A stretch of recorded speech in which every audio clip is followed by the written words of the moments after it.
Tim Hague Reads Books, presented by Tim Hague. In this edition, Tim visits Lord David Owen, former Foreign Secretary, once leader of the SDP, and a medical doctor, to discuss his new book, In Sickness and in Power, Illness in Heads of Government During the Last 100 Years. Lord David Owen has a reputation for not suffering fools gladly. However, when Tim visited him in his London office, he nonetheless talked in fascinating and almost indiscreet detail about politicians, including those he has known, and considers whether, if he had become Prime Minister of Great Britain, he himself might have succumbed to hubris syndrome. Hello, I'm Tim Hague, and this is Tim Hague Reads Books. I'm talking to Lord Owen, Dr. David Owen as was, in his office in Mayfair.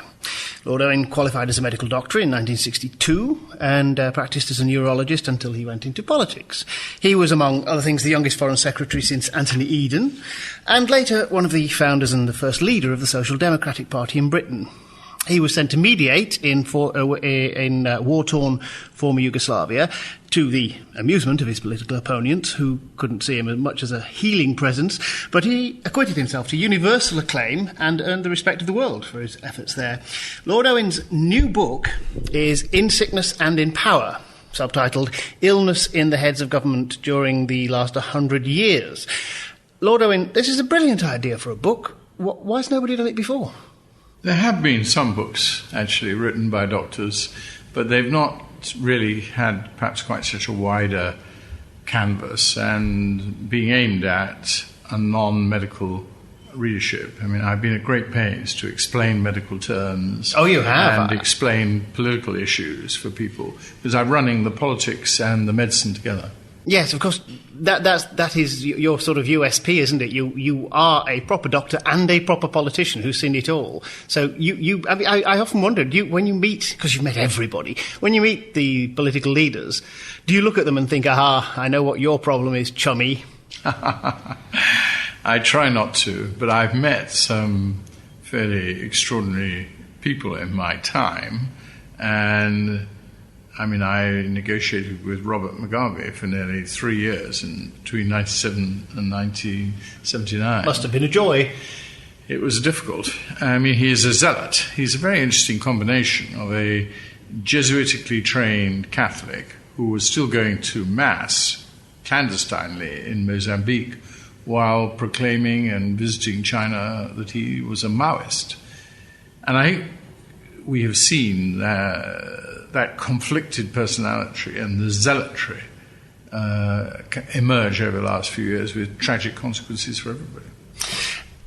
Leaders, political leaders and, heads of state do tend to be of a certain age. I wonder how far that it just doesn't go with the territory that they're going to be ill. Well, I think that aging is an issue, because you're after, when you have a head of government, somebody making the correct decisions on a whole complexity of issues. It's a very difficult job, actually. And a lot of the decisions are on the margin, and getting them wrong can have very profound consequences. So we do see in history older leaders having quite disastrous things. You go right back in the early 30s in the Weimar Republic, Field Marshal Hindenburg, 85, there's no question that he had the wool pulled over his eyes by Adolf Hitler. Hitler came to power through the machinery of the Weimar Republic. I mean, in some respects, democratically, aided and abetted by an old man who hadn't really a clue what was going on. So how far does it matter? I mean, in a sense, we could just say, if this doesn't happen, then something else will happen. So what happened was, there was this leader, he was ill, he made these decisions. How much do you think that does matter? I think it matters a lot. I mean, take another aging problem. General de Gaulle in 1968, when there were the student riots in Paris, was completely out of his depth. He couldn't understand it, and he almost got disorientated. He flew off in a helicopter to consult the French army that was stationed in Germany, in Baden-Württemberg, and wanted to be assured by them that they were loyal to him. And he took his family because he was afraid that the mob might get his family. Now, he was quite disorientated. And the two people who saw him at the closest time, President Pompidou, who succeeded him, and General Massu, all thought that was the case. Now, there were people who spun it as if it was a brilliant strategy to keep people on their toes, not knowing which way the general would go. But the honest answer was he was no longer really capable of being president, and he resigned after losing a referendum a few months later. But in his prime, he was a formidable figure and a great leader of France. But you've got other leaders who were old and very often ill, who performed astonishingly. Churchill at an advanced age and under circumstances that would kill me. And you do a wonderful piece on Mitterrand. One of your case studies is Mitterrand, who, according to you, and I believe you, discharged his duties really very effectively under appalling situation. Yeah, I mean, 6 months into his 14-year presidency, was diagnosed with cancer of the prostate, not just minor, it was with secondaries already in the bone. And for 11 years, the French public didn't know. And for 11 years, every 6 months, his private doctor issued a communique saying his health was fantastic. Because unbelievable situation. In my mind's ear, I can hear Neddy C going, the French are always covering something up. Well, the French do have a tradition and of course, Mitterrand of doing so. Covered up his second family. Yes, I mean, secrecy is part of being president. President Pompidou was also ill, and with a sort of rare blood disease, and that was covered up from 72 to 74.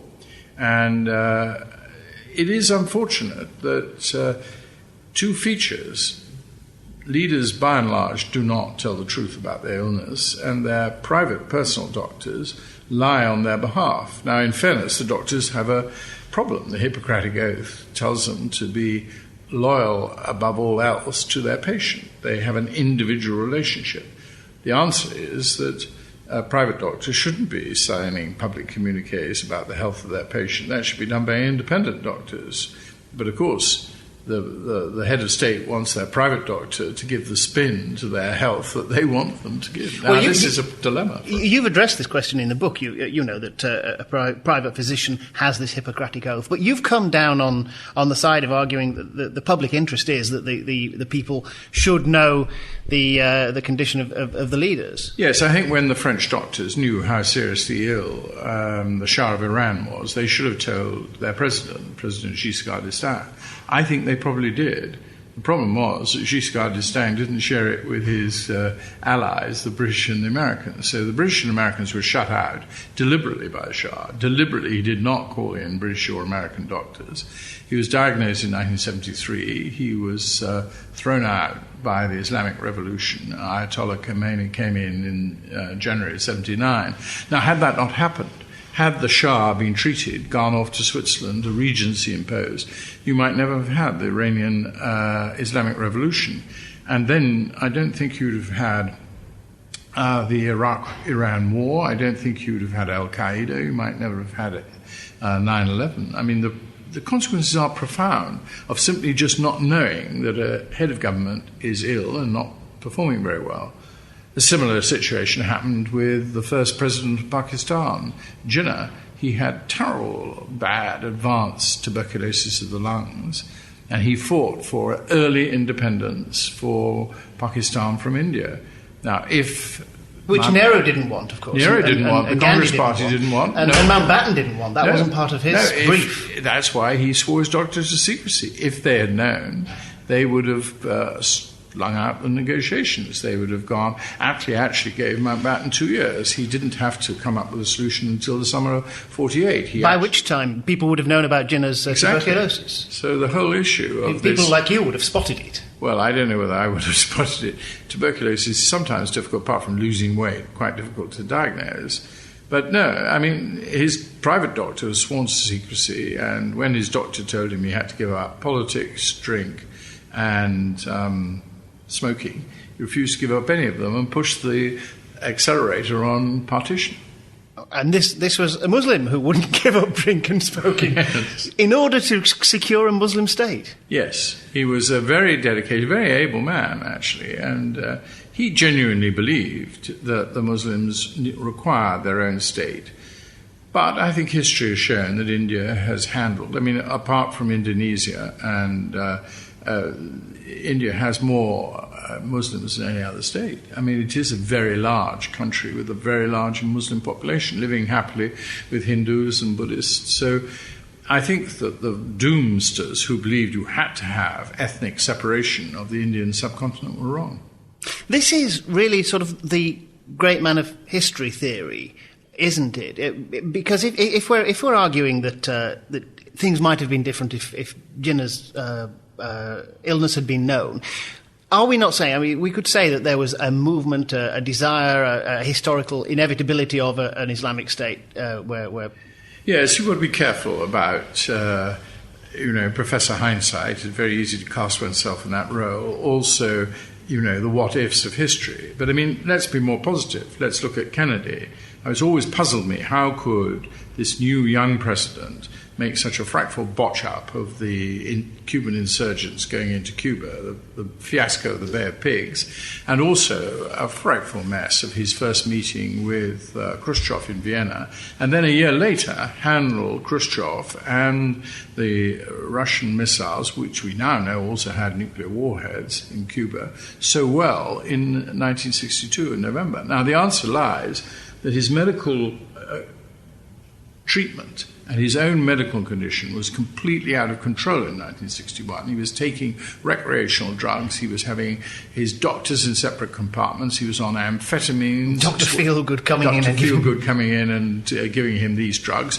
Dr. Feelgood's injections also had steroids, so because he had Addison's disease where you need steroid replacement, Kennedy's endocrinologist didn't know this. Dr. Feelgood was pumping him through with this. His own doctor was pumping him through with Procaine for his back pain, which in the quantities she was giving him, I think undoubtedly went across the blood-brain barrier. Anyhow, all that was effectively stopped by the end of 1961. They had some order amongst their medical care.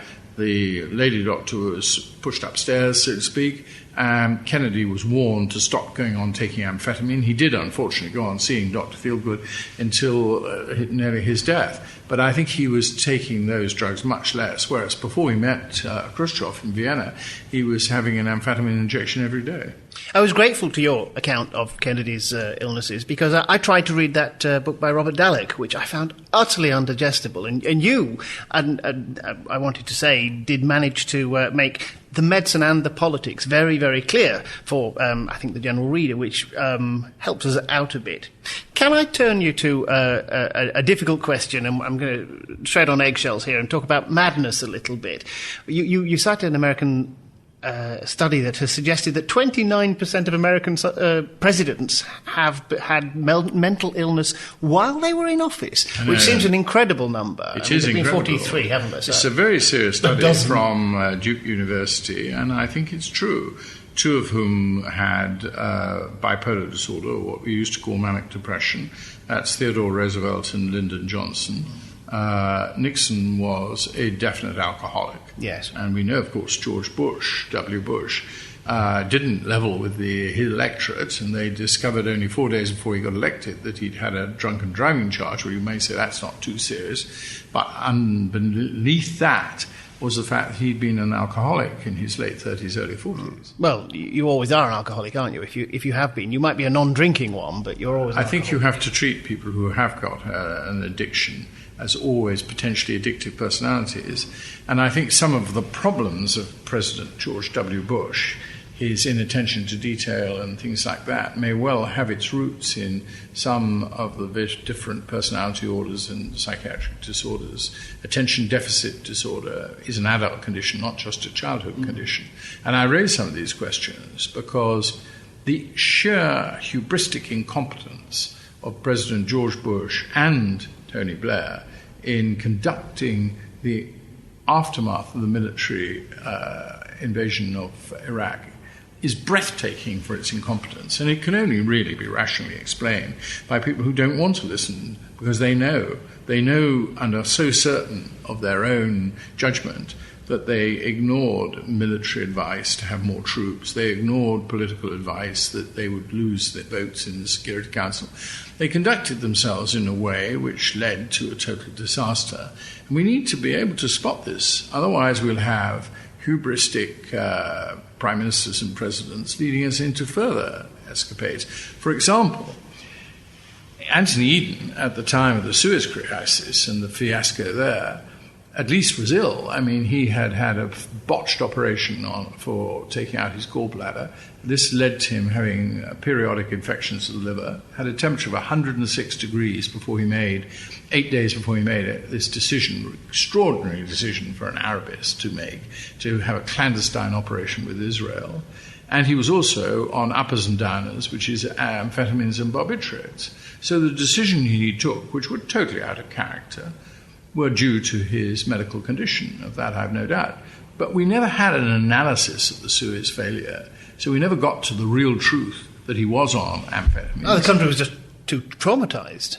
Well, we may do the same over the Iraq crisis. They're trying to spin out and avoid an inquiry, but we do need to have an inquiry. We need to know what went wrong, not just for vindictive reasons, as some people always want inquiries, but actually to find out the true facts and try to avoid it happening again for genuine preventative reasons. You've used the term hubristic, and you actually almost want there to be a recognised hubris syndrome, don't you? By which we don't mean that somebody's lost their mind, but they've in some way lost their grip on yes. reality. I think we saw that in the last 2 or 3 years of Mrs. Thatcher being Prime Minister. I think it probably took place for Neville Chamberlain during the Munich crisis, and I think it took place in the last 2 years, from 1920 to 1922, of Lloyd George's Prime Ministership. But of course this happens in chief executives and vice chancellors of universities and generals, and we should be very careful. Hubris is quite common, and what I think it is, in part, is an acquired